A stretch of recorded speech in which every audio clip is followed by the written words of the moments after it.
Hello दोस्त, नमस्कार। भाषा ज्ञान में आपका स्वागत है। दोस्तों, टीजीटी परीक्षा अब कुछ दिन शेष रह गए हैं। तो अगर आप हिंदी से टीजीटी की तैयारी कर रहे हो, पीजीटी की तैयारी कर रहे हो, केवीएस विद्यालय की तैयारी कर रहे हो, नवोदय विद्यालय की तैयारी कर रहे हो, नेट की तैयारी कर रहे हो, या किसी भी परीक्षा की तैयारी कर रहे हो जिसमें आप हिंदी विषय हो आपका या हिंदी पूछा जाता हो, तो आइए हमारे साथ जुड़िए। दोस्तों, आज से हम आप लोगों को पहले पूर्व के प्रश्नों को हल कराएंगे, उसके बाद एक बेहतरीन प्रैक्टिस सेट लेकर आएंगे जो काफ़ी आपके तैयारी को काफ़ी जो है निखार देगा और आप अधिक से अधिक प्रश्नों को हल करेंगे। तो दोस्तों, आइए आज सबसे पहले 2001 के प्रश्न पत्र को हम लोग हल करते हैं, जो व्याख्या सहित हल करेंगे। तो दोस्तों, पहला प्रश्न है, सिद्ध कवियों द्वारा प्रयुक्त भाषा को कहा जाता है। तो ये संध्या भाषा होगा। विकल्प 4 सही है आपका। सिद्ध साधकों द्वारा बौद्ध धर्म के महायान, जिसे वज्रयान या सहजयान भी कहा जाता है, का प्रचार करने के लिए जो साहित्य जनभाषा में लिखा गया वही सिद्ध साहित्य है। राहुल सांकृत्यायन ने इनकी संख्या 84 मानी है, जिसमें 3 महिलाएं भी हैं, मणिभद्रा, मेखल्पा, लक्ष्मीकरा। सरहपा से यह साहित्य आरंभ होता है। सरहपा को हिंदी का पहला कवि माना जाता है। मुनिदत्त एवं अद्वैय वज्र ने इनकी काव्य भाषा को संध्या भाषा कहा है। वैसे सिद्ध साहित्य की भाषा मागधी अवहट्ठ है, जिसमें संध्या शब्दों की बहुलता है। चलिए अगले प्रश्न को देखते हैं। इसमें कौन सा शब्द वर्तनी की दृष्टि से शुद्ध है? तो इसमें विकल्प आपका 3 सही होगा, क्योंकि जो आधारा ऊपर लगता है वो उच्चारण के बाद वाले वर्ण पर लगता है। आशीर्वाद, तो ये वा के ऊपर होगा, तो 3 सही होगा। अगला क्वेश्चन, इसमें से कौन द्विवेदी युग का कवि नहीं है? तो दोस्तों, इसमें होगा विकल्प 2 आपका सही, सोहन लाल द्विवेदी। ये द्विवेदी युग के कवि नहीं हैं। अगला प्रश्न, त्यागपत्र उपन्यास के लेखक का नाम है। तो ये आपका विकल्प 4 सही होगा। जैनेन्द्र कुमार जी हैं त्यागपत्र के लेखक। तो ये 4 सही है आपका, जैनेन्द्र कुमार। इनके अन्य उपन्यास हैं परख, सुनीता, कल्याणी, सुखदा, विवर्त, व्यतीत, जयवर्धन, जिसमें परख, सुनीता अक्सर परीक्षाओं में पूछे जाते हैं। अगले प्रश्न को देखते हैं। निम्नलिखित में से कौन फोर्ट विलियम कॉलेज कलकत्ता में हिंदी के अध्यापक थे? दोस्तों, फोर्ट विलियम कॉलेज की स्थापना 10 जुलाई 1800 ईस्वी को की गई और गिलक्राइस्ट को भारतीय भाषा का अध्यक्ष बनाया गया। उन्होंने हिंदी शिक्षण के लिए 2 भाषा पंडितों लल्लूलाल व सदल मिश्र की नियुक्ति की। तो दोस्तों, ये लल्लूलाल और सदल मिश्र, तो इसमें विकल्प 2 आपका सही होगा, क्योंकि इसमें लल्लूलाल जी हैं नहीं, सदल मिश्र जी हैं, तो सदल मिश्र सही होगा की नियुक्ति की, जिसमें लल्लूलाल ने प्रेम सागर की रचना की है और सदल मिश्र ने नासिकोतोपाख्यान की रचना की है, जो काफ़ी महत्वपूर्ण है, अक्सर परीक्षाओं में पूछा जाता है। अगले प्रश्न को देखते हैं। धनिया और झुनिया प्रेमचंद के किस उपन्यास के पात्र हैं? तो ये आपका होगा गोदान। ये गोदान के पात्र हैं। निम्नलिखित संत कवियों में कौन संत कवि पढ़ा लिखा था? दोस्तों, कुछ समय हम आप लोगों को देंगे, 4 से 5 सेकेंड। आप लोग भी अपने मन में विकल्प को देख लीजिए, उत्तर लगा लीजिए, उसके बाद मिलान करिए। तो इसमें विकल्प आपका 4 सही है। सुंदरदास काफ़ी पढ़े लिखे थे। 7वां प्रश्न, भक्तमाल के रचनाकार कौन हैं? 8वां प्रश्न, तो इसमें है आपके नाभादास हैं। विकल्प 2 सही है, नाभादास हैं। जी हाँ, आपका उत्तर एकदम सही है, आपने सही सोचा। बाल मुकुंद गुप्त रचित निबंध संग्रह का नाम है। ये आपका विकल्प 4 सही होगा, शिवशंभू के चिट्ठे। पद्मावत के अनुच्छेदों का नाम है। ये होगा आपका खंड। ये आपका विकल्प 3 सही है। इसे क्या कहते हैं? खंड कहते हैं। बिल्कुल सही है आपका। अगला प्रश्न, अब तक निम्नलिखित में से किस साहित्यकार को जन्म शताब्दी नहीं मनाई गई? दोस्तों ये 2001 का प्रश्न है। ये विकल्प आपका 2 सही है, रामधारी सिंह दिनकर। जी हाँ, विकल्प 2। अगला प्रश्न देखते हैं, निम्नलिखित में से किस कृति के लेखक जयशंकर प्रसाद नहीं हैं? तो इसमें आपका विकल्प 3 सही होगा, चारुचंद्र लेख, क्योंकि कानन कुसुम, ध्रुव स्वामिनी, तितली ये सब जयशंकर प्रसाद जी के हैं, और ये आपका चारुचंद्र लेख हजारी प्रसाद द्विवेदी का है। अगला प्रश्न, कृष्ण गीतावली नामक काव्य कृत के रचनाकार हैं? तो ये तो सभी लोग जानते होंगे। जी हाँ, आपका विकल्प सही है, ये 4 तुलसीदास। इनकी अन्य रचनाएं हैं रामलला नेछू, पार्वती मंगल, जानकी मंगल, बरवे रामायण, वैराग्य संदीपनी, रामाज्ञा प्रश्न, कवितावली, दोहावली, गीतावली, विनय पत्रिका, रामचरितमानस इत्यादि इनकी महत्वपूर्ण रचनाएं हैं। 14 नंबर, नीचे भाषा की 4 विशेषताएं दी गई हैं जो एक गलत है। तो इसमें दोस्तों भाषा पैतृक संपत्ति है, ये गलत है क्योंकि भाषा पैतृक संपत्ति नहीं है। अगले प्रश्न को देखते हैं। 15, जुगुस्सा अस्थाई भाव होता है। ये विकल्प आपका 4 सही है, विभत्स रस का जुगुस्सा अस्थाई भाव है। अगले प्रश्न पर चलते हैं, टकसाली भाषा कहते हैं। जी हाँ, आप सही सोच रहे हैं, टकसाली भाषा। मानक भाषा को आदर्श भाषा, टकसाली भाषा तथा परिनिष्ठित भाषा कहते हैं। व्याकरण के नियमों में आबद्ध भाषा ही टकसाली या मानक भाषा कहलाती है। तो ये आपका सही है, परिनिष्ठित भाषा, विकल्प 3।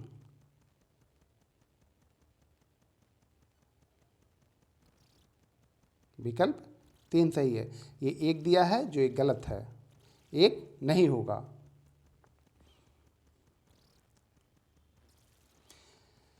उत्तर प्रदेश सरकार द्वारा सन 1947 ईस्वी में गठित देवनागरी लिपि सुधार समिति के अध्यक्ष थे। दोस्तों ये आपका विकल्प 3 सही होगा, आचार्य नरेंद्र देव। कौन थे? आचार्य नरेंद्र देव। जी हाँ। अगला प्रश्न 18, अवहट्ठ भाषा से तात्पर्य है।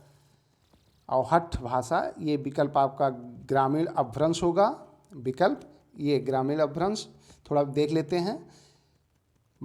इसमें 900 से 1000 ईस्वी अपभ्रंश भाषा के परवर्ती रूप को विद्वानों ने अवहट्ठ कहा है। हेमचंद ने इस ग्राम्य अपभ्रंश की स्थिति को स्वीकारा है। संदेश राशक, कीर्तिलता, कीर्तिपता का इसी भाषा में रचित रचनाएं हैं। हिंदी साहित्य का पहला इतिहास लिखा गया था किस भाषा में? तो ये सभी लोग जानते हैं, ये फ्रेंच भाषा में लिखा गया था। ये आपका विकल्प 3 सही है, फ्रेंच भाषा में। ये जो है हिंदी साहित्य का पहला इतिहास फ्रेंच भाषा में फ्रेंच विद्वान गारसा दा तासी ने लिखा है।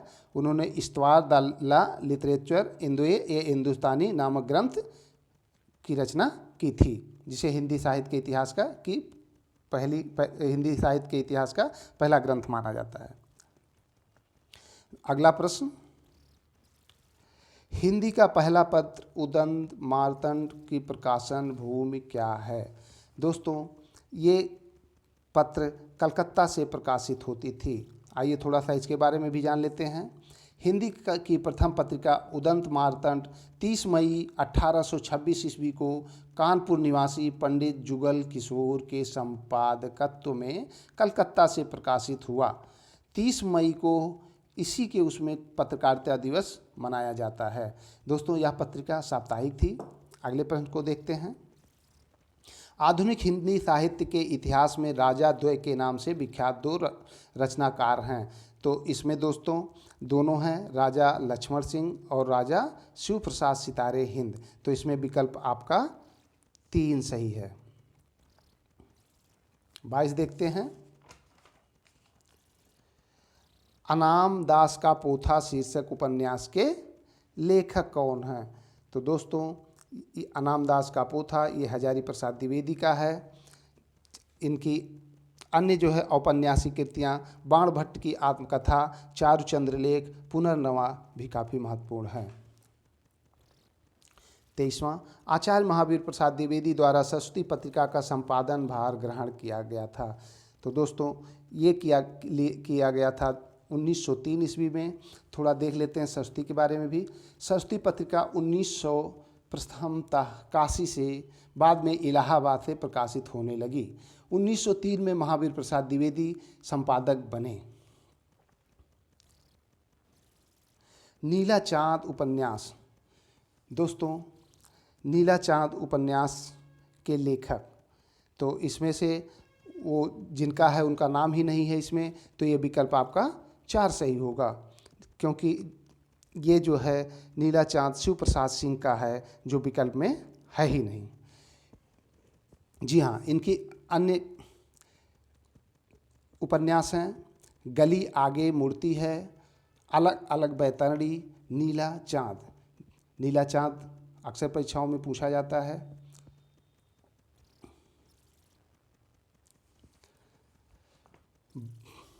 दोस्तों नागार्जुन किस काव्य धारा के कवि हैं? नागार्जुन किस काव्य धारा के कवि हैं? जी हाँ, आप लोग सही सोच रहे हैं, ये प्रगतिवादी काव्य धारा के कवि हैं। तो ये विकल्प ए आपका सही है, प्रगतिवादी काव्य धारा के हैं। बाबा के नाम से प्रसिद्ध कवि नागार्जुन का वास्तविक नाम वैद्यनाथ मिश्र था। ये प्रगतिवादी विचारधारा के कवि हैं। पत्रहीन नग्नगाह मैथिल कविता संग्रह के लिए साहित्य अकादमी पुरस्कार भी इनको मिला था। हिंदी में नागार्जुन तथा मैथिली में यात्री उपनाम से रचनाएं करते थे। अगला प्रश्न, सिंहद्वार में कौन सा समास है? जी हाँ, सिंहद्वार में कौन सा समास है? जी हाँ, आप लोग सही सोच रहे हैं, तत्पुरुष, बिल्कुल सही, विकल्प ए सही है आपका, तत्पुरुष समास है।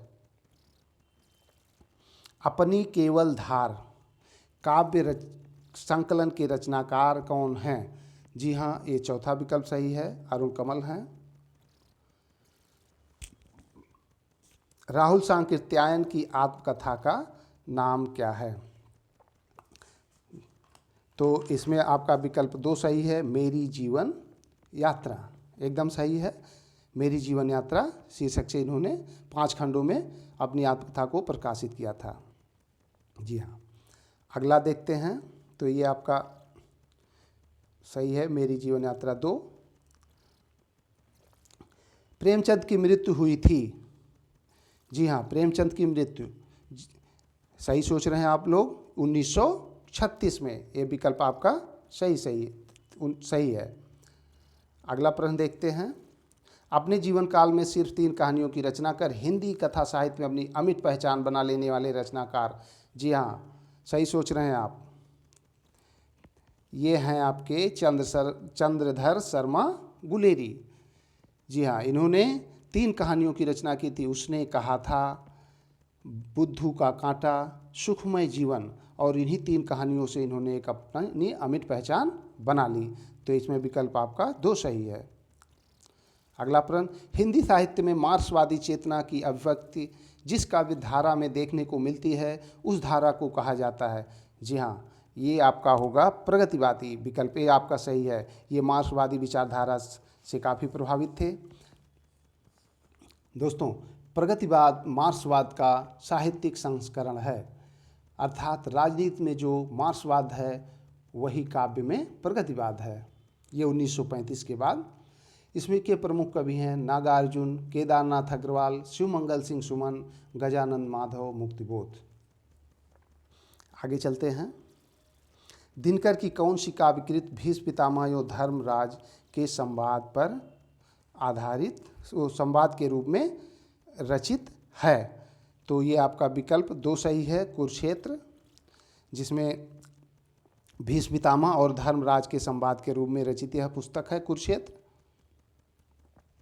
इसमें धर्मराज एक संवेदनशील योद्धा के मूर्त रूप हैं। 33, निम्नलिखित में से कौन सा निबंधकार ललित निबंधकार नहीं है। तो इसमें आपका हो जाएगा विकल्प ए सही, रामविलास शर्मा, ये ललित निबंधकार नहीं है। कुबेरनाथ राय, विद्यानिवास मिश्र और हजारी प्रसाद द्विवेदी ललित निबंधकार हैं, जबकि रामविलास शर्मा मार्क्सवादी आलोचक हैं। 34, हंस पत्रिका के संपादक का नाम है। दोस्तों, हंस पत्रिका के संपादक का नाम प्रेमचंद है, ये 2 सही है। ये हंस पत्रिका जो है के संपादक संस्थापक प्रेमचंद जी हैं, जो बनारस से 1930 में प्रकाशित होना शुरू हुआ था। बाद में शिवदान सिंह चौहान, अमृत राय, राजेंद्र यादव आदि ने समय समय पर हंस का संपादन किया है। तो इसके संस्थापक प्रेमचंद जी हैं। निम्नलिखित में से किस कृति के रचनाकार दुष्यंत कुमार हैं? जी हाँ, ये काफ़ी महत्वपूर्ण प्रश्न है। ये आपके साये के धूप, आपका 3 सही है। साये के धूप, जी हाँ। इनकी अन्य काव्य संग्रह हैं सूर्य का स्वागत, आवाज़ के घेरे, जलते हुए वन का वसंत।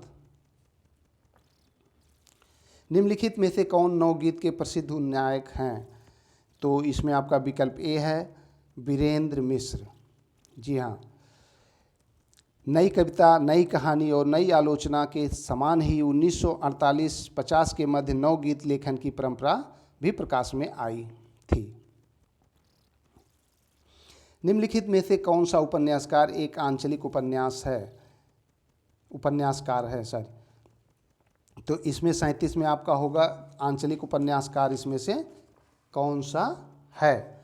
तो ये आपका विकल्प 3 सही आपने सोचा। राही, मासूम, रजा, ये आंचलिक उपन्यासकार माने जाते हैं।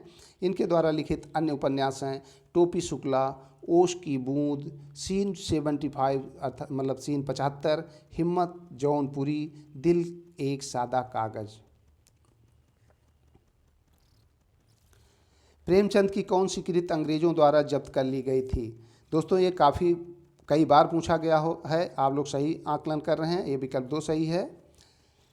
सोजे वतन सही है, यानी देश का दर्द, उर्दू कहानियों का संग्रह नवाब राय के नाम से छपा। घर का नाम धनपत राय है इनके प्रेमचंद जी का, जिसे हमीरपुर के कलेक्टर ने जब्त करवाकर लगभग 500 प्रतियों को जलवा दिया था। अगला प्रश्न देखते हैं। निम्नलिखित में से किस रासो काव्य का मूल वर्ण विषय वीर रस न होकर श्रृंगार रस है? तो ये भी आप कई बार पूछा गया है। ये 3 सही है। बीसलदेव रासो, नरपतनाल द्वारा रचित बीसलदेव रासो मुक्तक परंपरा का प्रतिनिधि काव्य है।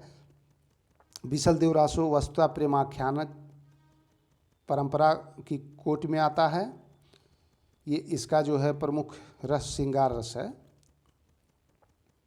अगला प्रश्न 40, भूषण रीत काल की किस काव्य धारा के कवि हैं? तो दोस्तों, आप लोग सही आकलन कर रहे हैं।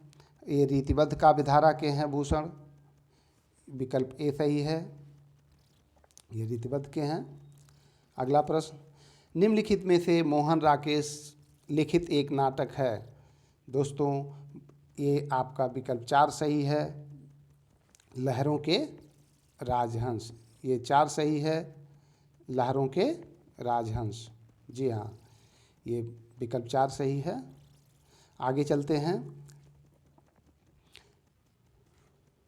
इनका एक और नाटक है जो काफ़ी प्रसिद्ध है, आषाढ़ का एक दिन, आधे अधूरे। ये नाटक इनके काफ़ी प्रसिद्ध हैं। आचार्य रामचंद्र शुक्ल ने भक्ति काल के निम्नलिखित कवियों में से किसे सबसे कम महत्व प्रदान किया था? तो इसमें इन्होंने कबीरदास जी को कम महत्व प्रदान किया था, बाकी सबको महत्व दिया था। महत्व इनको भी दिया था लेकिन कम महत्व दिया था। चलिए अगले प्रश्न को देखते हैं।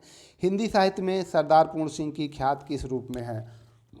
दोस्तों, ये एक निबंधकार के रूप में अपनी ख्याति रखते हैं, आप जाने जाते हैं। निम्नलिखित में से किस कहानी के लेखक प्रेमचंद नहीं है? जी हाँ, आप लोग बताइए। तो इसमें आप छोटा जादूगर सही है, बिल्कुल सत्य है। ये विकल्प 4 सही है। छोटा जादूगर के लेखक हैं जयशंकर प्रसाद, बाकी सब इन्हीं के हैं। चलिए अगला प्रश्न देखते हैं। 45, निम्नलिखित में से किस ग्रंथ के लेखक रामविलास शर्मा हैं? तो इसमें 3 हैं। निम्नलिखित में से किस ग्रंथ के लेखक रामविलास शर्मा हैं? तो ये भारत में अंग्रेजी राज और मार्क्सवाद के लेखक हैं। तो विकल्प 3 सही है। अनंत शब्द की सही संधि होगी? जी हाँ, आप लोग सही सोच रहे हैं। 2, अन धन अंत, इसका विकल्प 2 सही है। अन धन अंत, यह व्यंजन संधि का उदाहरण है। 47, सूची को मिलाना है। मंगलसूत्र प्रेमचंद का, इरावती जयशंकर प्रसाद, आवारा मसीहा विष्णु प्रभाकर, तमस भीम साहनी। तो निश्चित आप लोग मिला लिए होंगे। मंगलसूत्र को प्रेमचंद से मिला दीजिए। मंगलसूत्र को प्रेमचंद से, इरावती जयशंकर प्रसाद, आवारा मसीहा विष्णु प्रभाकर और तमस भीष्म साहनी। तो ये आपका सही है। आगे बढ़ते हैं। निम्नलिखित में से वर्तनी की दृष्टि से अशुद्ध शब्द का चयन करना है। तो इसमें आपको अशुद्ध शब्द का वर्तनी का चयन करना है। तो इसमें कौन सा होगा? इसमें आपका 2 होगा, यानी नहीं होता, यानी होता है, और बाकी सब सही है।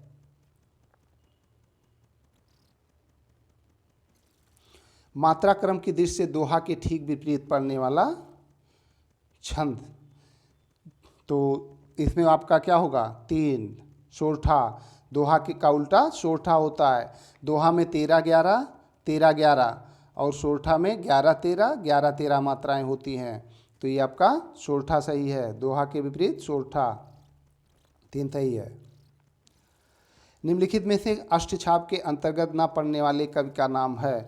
तो ये काफ़ी महत्वपूर्ण है, इसको आप लोग अष्टछाप के कवियों को जरूर याद करें, बराबर पूछता है।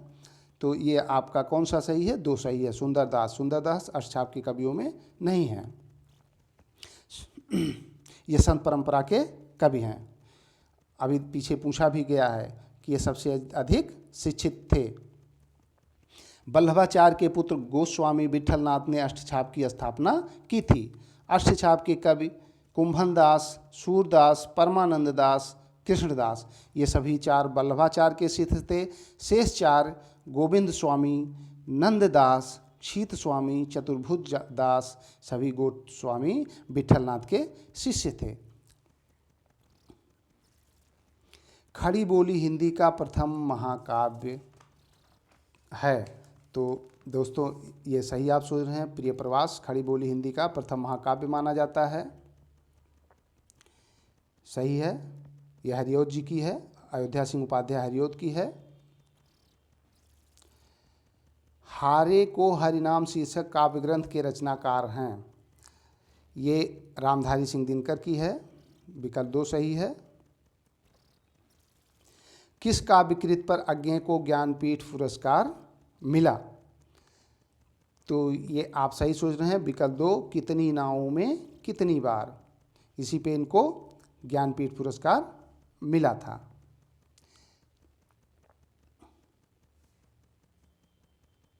ये 1978 में इनको मिला था ज्ञानपीठ पुरस्कार इस पर। आधुनिक हिंदी साहित्य के द्विवेदी युग का नामकरण किस रचनाकार के नाम के आधार पर किया गया? ये आपका विकल्प 3 सही होगा। सही सोच रहे हैं आप। महावीर प्रसाद द्विवेदी जी के नाम पर किया गया। राग दरबारी के रचनाकार का नाम है। तो ये श्रीलाल शुक्ल जी का है। राग दरबारी श्रीलाल शुक्ल जी का है। निम्नलिखित में से कौन सा शब्द हवा का पर्यायवाची नहीं है? देखिए, जब भी प्रश्न आप लोग हल करेंगे है नहीं है पे जरूर ध्यान देंगे, नहीं तो एक आध प्रश्न अक्सर गलत हो जाता है। तो अनल, अनल माने क्या होता है? आग। अगर अनिल होता तो इसका पर्यायवाची होता। अनल में से आग होता है। अनिल देखिए, अनिल भी है, मारुत भी है, पवन भी है, ये पर्यायवाची इसके हैं। मूक का विलोम है, वाचाल होता है। मूक का विलोम वाचाल होता है। विकल्प आपका 3 सही है। बाणभट्ट की आत्मकथा, बाणभट्ट की आत्मकथा एक उपन्यास है। क्या है? उपन्यास है। और ये जो है आपका हजारी प्रसाद द्विवेदी का है। इसके पहले भी हम इस व्याख्या कर चुके हैं। निम्नलिखित में से किस कवि ने सिर्फ अवधी भाषा में ही रचना की है? ये अच्छा प्रश्न है। जी हाँ, जायसी ने सिर्फ अवधी भाषा में रचना की है। प्रेमचंद के निम्नलिखित उपन्यासों को रचना वर्ष के सिलसिलेवार क्रम में सजाइए। तो ये दो सही है, गा का और खा, अर्थात सेवा सदन, उसके बाद गबन, उसके बाद गोदान। आपका गा का खा, जी हाँ, पहले सेवा सदन, उसके बाद गबन, फिर गोदान। ये आपका विकल्प 2 सही है। पायो जी मैंने राम रतन धन पायो, प्रस्तुत पद के रचयिता का नाम है। तो ये मीराबाई की पंक्तियां हैं। आलखंड का दूसरा नाम है, ये काफ़ी कई बार पूछा है। ये परमाल रासो है, जिसे आलखंड के नाम से भी जाना जाता है। इसी में आल्हा उदल की वीरता का वर्णन है। जी हाँ, चलिए अगले प्रश्न पद को देखते हैं। निम्नलिखित में से कौन सी बोली पश्चिमी हिंदी के अंतर्गत नहीं पड़ती है? दोस्तों देखिए, अभी यही प्रश्न हिंदी प्रवक्ता परीक्षा में पूछा गया था। तो इसमें आपका होगा, सही सोच रहे हैं आप लोग, अवधी एकदम सही सोच रहे हैं, अवधी सही है। अवधी पूर्वी के अंतर्गत आता है, पूर्वी बोली के अंतर्गत, पूर्वी हिंदी के अंतर्गत। अधिकांश साहित्य इतिहासकारों के अनुसार हिंदी के प्रथम कवि हैं। ये अभी इसकी व्याख्या भी हम पहले कर चुके हैं। सरहपा को हिंदी का पहला कवि माना जाता है। खड़ी बोली हिंदी में सर्वप्रथम रचना करने वाले कवि, तो ये भी अमीर खुसरो हैं। हिंदी के खड़ी बोली में सर्वप्रथम मुकरियाँ व पहेलियाँ बना बना के बुझाया करते थे। भक्तिकालीन सूफी काव्यधारा की विशेषता के संदर्भ में निम्नलिखित में से एक विशेषता गलत है, उस गलत विशेषता को चुनिए। दोस्तों चलिए देखते हैं। दोस्तों इसमें पहला है, इस काव्यधारा के सभी कवि मुसलमान थे। ये सही है। इस काव्यधारा के सभी कवियों ने हिंदू प्रेमी प्रेमिकाओं की प्रेम कथा पर का काव्यात्मक चित्रण प्रस्तुत किया। ये भी सही है। इस काव्यधारा के कवियों ने अवधी एवं ब्रजभाषा में रचनाएं की हैं। दोस्तों अवधी में तो अधिकांश रचनाएं हुई हैं, लेकिन कुछ कवियों ने भोजपुरी व अवधी का प्रभाव भी उन पर दिखता है। तो ये भी पूरा गलत नहीं है। इस काव्यधारा के कवियों ने सिर्फ प्रबंध काव्य ही लिखे, ये भी सही है। तो दोस्तों इसमें कोई विकल्प गलत नहीं है, तो ये प्रश्न ही गलत माना जाएगा। चलिए अगला प्रश्न देखते हैं। आदिकालीन हिंदी साहित्य को सिद्ध सामंत काल कहने वाले विद्वान का नाम है। ये आप देखिए, इसमें से आपका विकल्प बिल्कुल आप सही सोच रहे हैं, सही है। विकल्प 4 सही है। राहुल सांकृत्यायन सही है आपका 4 विकल्प। आदिकाल हिंदी साहित्य को सिद्ध सामंत इन्होंने काल कहा। 68 जगदीश शब्द का सही संधि विच्छेद है। बिल्कुल सही पकड़ रहे हैं आप। जगत धन ईश, ये 2 विकल्प सही है। विकल्प नंबर 2 जगत धन ईश, ये व्यंजन संधि है। आगे चलते हैं। एक भारतीय आत्मा किस कवि का उपनाम है? एक भारतीय आत्मा, ये माखनलाल चतुर्वेदी को एक भारतीय आत्मा के उपनाम से जाना जाता है। विकल्प 4 सही है। संशय की एक रात, संशय की एक रात, ये नरेश मेहता का है। विकल्प 4 सही है। तार सप्तक का संबंध किस काव्यधारा से है? दोस्तों तार सप्तक से अक्सर प्रश्न पूछे जाते हैं, तो ये आपका तार सप्तक देख लेते हैं थोड़ा सा। ये विकल्प 2 सही है, प्रयोगवाद है तार सप्तक का संबंध। इसमें 7 कवियों का बनाया गया था। ये विकल्प 2 सही है। तार सप्तक का संबंध प्रयोगवाद से है। प्रयोगवाद का प्रारंभ 1943 से अज्ञेय द्वारा संपादित तार सप्तक से माना जाता है। प्रयोगवादी कवियों की रचनाएं तार सप्तक में संग्रहित हैं। इसे प्रपद्यवाद व नई कविता के नाम से भी जाना जाता है। गणपत चंद्र गुप्त ने इसे मुन्नी, बहु की संज्ञा दी। अज्ञेय ने इन्हें राहों का अन्वेषी कहा। चलिए अगला प्रश्न देखते हैं। जो पहले कभी ना हुआ हो, जो पहले कभी ना हुआ हो, तो ये क्या होगा? अभूतपूर्व। ये आपका विकल्प 2 सही है। हिंदी में प्रयुक्त शब्द बाल्टी शब्द भंडार की दृष्टि से किस तरह का शब्द है? बाल्टी ये क्या है? विदेशज है। बाल्टी विदेशज है। बाल्टी शब्द आपका विदेशज है। निम्नलिखित में से कौन भारत मुनि के रस सूत्र का एक व्याख्याकार नहीं है? तो इसमें आपका क्षेमेंद्र होगा, क्षेमेंद्र होगा। इसमें बाकी और लोग हैं। विकल्प 2 सही है। कालिदास की रचना रघुवंशम है। ये क्या है? कालिदास की रचना रघुवंशम। ये एक महाकाव्य है। ये विकल्प 4 सही है। बनारसी दास जैन ने लिखी है हिंदी की पहली आत्मकथा।